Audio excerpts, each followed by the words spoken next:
Welcome to your reading, Cancer, for November 2021, and welcome to my channel, The Paranormal Oracle. As I did in October, I channeled messages for each sign of the zodiac, including yours, Cancer. I'm going to read you that message, and then we're going to clarify it with 3 cards from the Paranormal Oracle deck. So here we go. And by the way, Cancer, thank you very much for being on my channel. I would much appreciate it if you would subscribe. And here we go. Cancer, something from your past holds a key to what could be an interesting future. This is a good time to reconnect with memories of simpler times and the purity of your soul. Who were you as a child, Cancer? The innocent diversions and pastimes of childhood hold the key to a fulfilling adulthood. Don't neglect the wisdom of the child within. And I just love this message for you, Cancer. It just makes me think of a simpler time. It makes me think of nostalgia. It makes me think of reconnecting with the self, reconnecting with who you really were in childhood. What kind of things made you smile? What kind of things made your heart go pitter-pat? What lit the fire inside? That's something that the universe would like you to re-examine, especially this month, Cancer. Perhaps you've become too adult. There's such a thing as becoming too adult and getting too far removed from our child, the child within, our child self. And with that, I'm going to shuffle your cards and pull 3 cards. And these cards are pre-shuffled. I just kind of like to do it at the last minute too. I don't know, it's just habit. I think anybody who reads cards would do the same thing. So here we go.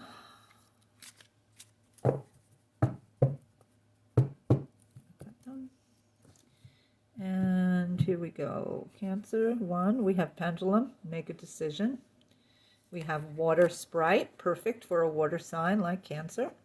And the Grays. Okay, so the first sign is Pendulum, make a decision. And whenever I see this card, Cancer, I know that just the act of making a decision is called for here. If you've been on the fence about something, it's time to just make a decision. Just do the best you can in the moment and don't allow yourself to be pulled back and forth, back and forth, back and forth. When you were a child, going back to the message from the universe, when you were a child and somebody said to you, do you want vanilla or chocolate ice cream? You would know. You wouldn't have to vacillate so much. Do you want a cherry lollipop or an orange one? You would know immediately what you wanted. So kind of employ that same internal knowing when it comes to making a decision. And it does feel to me like there will be a decision for you this month, Cancer.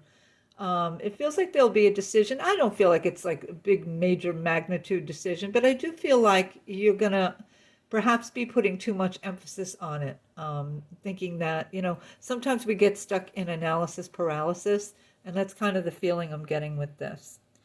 Okay, so moving on to the second card, which is Water Sprite, emotions rising to the surface. It does feel like November is going to be a month where it's going to be a little more emotional for you, Cancer. I feel like there are going to be some things that come up in your life and in your world that are going to trigger some emotions. And I know that, Cancer, you're a water sign and water is all about emotions. But I do feel like sometimes Cancer and really all the water signs at times can be a little afraid of their own emotions, sort of avoid emotions for that reason. I feel like, this month, and especially considering the message from the universe, get in touch with the childlike part of yourself, particularly where it pertains to your emotions. Just because you feel something, and maybe you feel something negative, doesn't mean it's wrong. Don't try to overlay your feelings with logic, because sometimes the feelings are what we need to tell us who we are. And I feel like whatever decision this is, perhaps this month, it's going to be about remembering, who you are in relation to certain things. So bear that in mind, Cancer. And thirdly, the Grays. Strive to see things through another's eyes. So I think you're going to be afforded the opportunity this month. And it kind of feels separate to me. I don't know why I'm saying that, but it does. Like you have this decision here that's going to involve emotions. Now we have this other issue. And this other issue is going to involve somebody else with whom perhaps you don't share a lot in common. You may not see the world through the same kind of lens. Well, what the universe is saying is strive to see things through another's eyes. Try to see things from the perspective of someone who, in many ways, is completely alien to you. It doesn't matter that maybe they don't share your gender, maybe they don't share your generation, maybe they don't share your ethnicity, maybe they don't share your, I don't know, politics, maybe they don't share your role in life, whatever this is, whatever they don't share, still try to see through their eyes, whatever this issue is that comes up. It feels like there's going to be a little bit of contention with somebody. And what I feel is that it's that we're not understanding each other. Like, it's almost like we both want the same thing. We're both saying the same thing in many respects. It's just that our languages are slightly different. So I think they want you to be the one to kind of take, pick up the challenge here with this relationship, this issue, whatever this is this month, and try to be the bigger person and gain a better perspective on it. And that's what I've got for you this month. Thank you very much, Cancer, and do subscribe to my channel. I'll love you for it. Thank you. Bye.